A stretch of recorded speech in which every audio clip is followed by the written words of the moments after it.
A new era of romance fraud has arrived. TV shows have recently taken over our screens, exposing us to yet more scandals in which victims lose large sums of money to con artists, much to the surprise of the audience.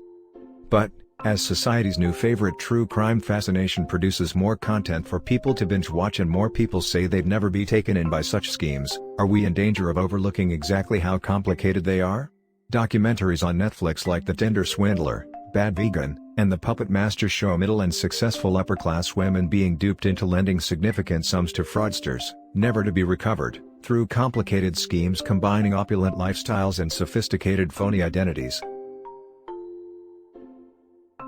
In layman's terms, romance fraud occurs when a person believes they are in a romantic connection with someone who deceives them for financial advantage. It is frequently referred to as relationship fraud or dating fraud in official and governmental documents. They will always be demanding one thing or the other. The fraudster makes the first demands for money, which are usually small amounts and may occur over a long period of time. In other circumstances, the offender may fabricate a sexual relationship by requesting the victim to strip naked in front of a camera or transmit nude photos, which will then be used to blackmail the victim into paying large ransoms. This entire process, also known as Monica T. Whitty scam or persuasive technique model, takes place entirely online and does not often entail the complicated narrative seen in Netflix documentaries. Victims from all demographic categories are susceptible, and they do so frequently. In certain circumstances, the perpetrator may try to persuade the victim that he or she was truly in love, imitate a new identity to target the same person, or even impersonate a law enforcement agency and ask for money to fund the investigation.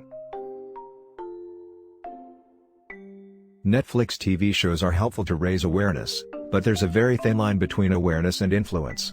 According to police-recorded crime data, there is no single profile of a victim of romantic fraud, ranging from youth to those in their 90s and all genders. Although females aged 50 to 59 are the population group most frequently victimized in terms of romance fraud, they only accounted for 11.7% of all victims in 2021, demonstrating that individuals from all demographic categories are equally highly victimized. Financial losses also differ significantly from victim to victim, ranging from those who suffered no serious economic impact to those who lost tens of thousands of pounds. While some sufferers appear to be lonely due to a lack of strong social relationships, many others do not.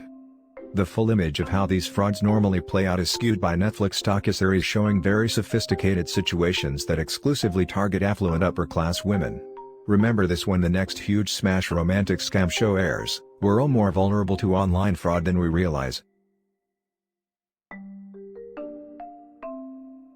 More series on con artists are on the way. Hollywood appears to think our taste is unquenchable. The Dropout, a Hulu miniseries starring Amanda Seyfried as Theranos fraudster Elizabeth Holmes that aired earlier this month, is the most recent. Delvey spent almost 4 years in prison and is now in United States immigration custody for overstaying her visa. Holmes was convicted of criminal fraud in January and is awaiting punishment. But Leviev is free, and he wants to tell his side of the tale. He was even on Tinder until The Tinder Swindler came out, and the dating service ultimately threw him off. Someone in Hollywood will undoubtedly be interested in hearing it. Perhaps we will as well. Need our help?